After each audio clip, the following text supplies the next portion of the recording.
I will call the meeting to order and we'll stand for the Pledge of Allegiance.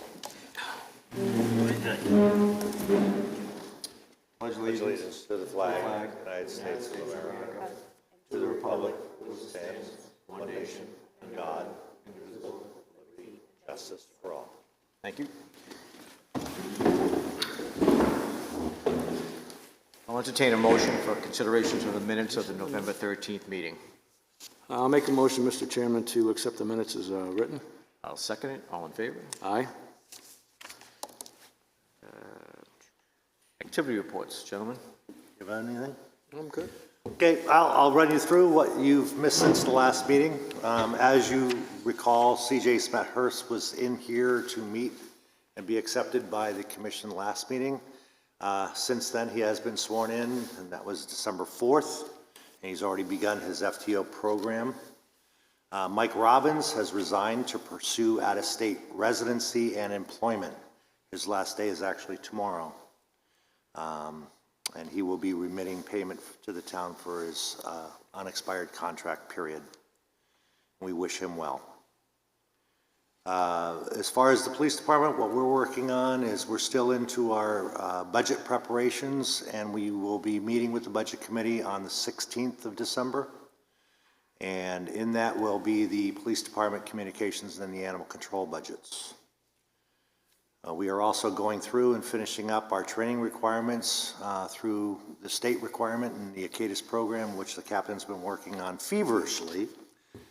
And we are also working with Kingswood and the superintendent of schools. We're reviewing the SRO activity, which, as you may have noticed, has dropped considerably. And we've seen a trend of that since COVID, what we've discussed in past meetings. The school's also been hiring safety and behavior related employees to assist with the student day-to-day operation. And that, along with the drop in activity, has allowed us to restructure our SRO program, where we have Corporal Shanks, who is currently one of the SROs, moving into what we call a hybrid model. And we'll split his duties between investigations and the SRO function, and that will begin after the Christmas break through the end of the year. That is a 40% SRO and 60% investigations. And he's already well into his investigations as well. We are still 3 officers down with basically the swap. One is in background, and there are 2 certified officers that are in constant communication with the captain with possibility of joining us in the near future. I am also interviewing a candidate for a part-time per diem position with communications. That interview is next week. We are finishing up employee evaluations for the end of the year, which I will present to you all. The cruiser discussion continues.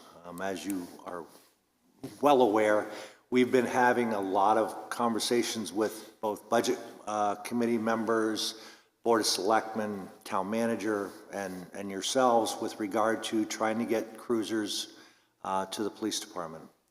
A couple of last conversations were to move 2 cruisers into the operating budget. I have since had a conversation with the town manager about the possibility of leasing, and if there's a difference, how many vehicles to lease. I'm hearing 2 leases, I'm hearing 4 leases. The last conversation I had was a possible, going back to 2016 when 4 vehicles were leased and then there was no follow-up, that's a problem. But if 4 vehicles are leased in this coming year, and in 4 years from now, 4 more are, and then 4 years after that, that first set of 4 would be 8 years old, going into 9 years old, they would be replaced with 4 more. What that ends up doing on a 4-year lease with 4 vehicles is it's just like buying a car a year. What it does do for the equipment is it gives the officers equipment that's not 12 years old with the mileage on it. It gives us a better capability to manage the fleet appropriately. So more on that as we get closer into that. As far as the cost analysis thus far, it does come down, because the percentages seem to be pretty similar between purchase and lease right now. I don't know what that means in 2 years or a year from now, but if you lease the vehicles now, you have 4 vehicles replacing the 3 that are still on the line, the one that we've had to take off the line, and it gets us started back into the right realm of thinking. And again, as far as the cost goes, it would be as if we were going to buy 1 car a year. The big addendum to that is if we all decide to do that, we have to stick with that. And so we don't find ourselves in the same trap we found ourselves after the 4-year lease that turned into a 10-year lease. Last thing I have to mention is the Tesla was serviced today. The highlight of that is previous to today, for getting any service done with a Tesla, you had to go to a Tesla dealer. The nearest dealer was in Peabody, right? Peabody, which is a bit of a trip. Tesla has since built a new service center in Londonderry, which is closer, but even better than that, we had Tesla actually show up at no extra charge at the Wolfeboro Police Department today, and he spent the better part of the day working on a charging issue with the vehicle, so I think we're in pretty good shape with that. That's all I have for today. Good. Any questions? Good. Thanks, Chief. Mark, do you have anything to add to that? No, I got nothing. Thanks.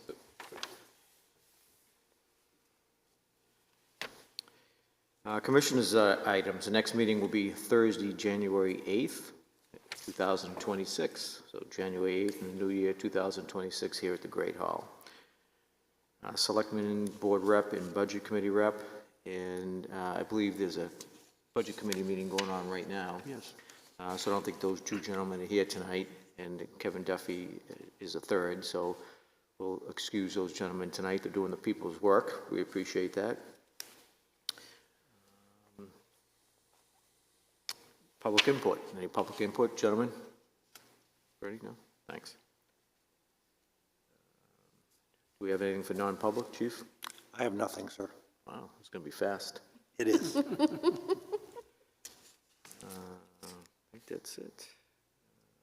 Other business? Any other business? I have no other business. Oh, good. Well, then, I'll entertain a motion to adjourn then, I guess. So moved. All in favor? Aye. Aye. Ta-da!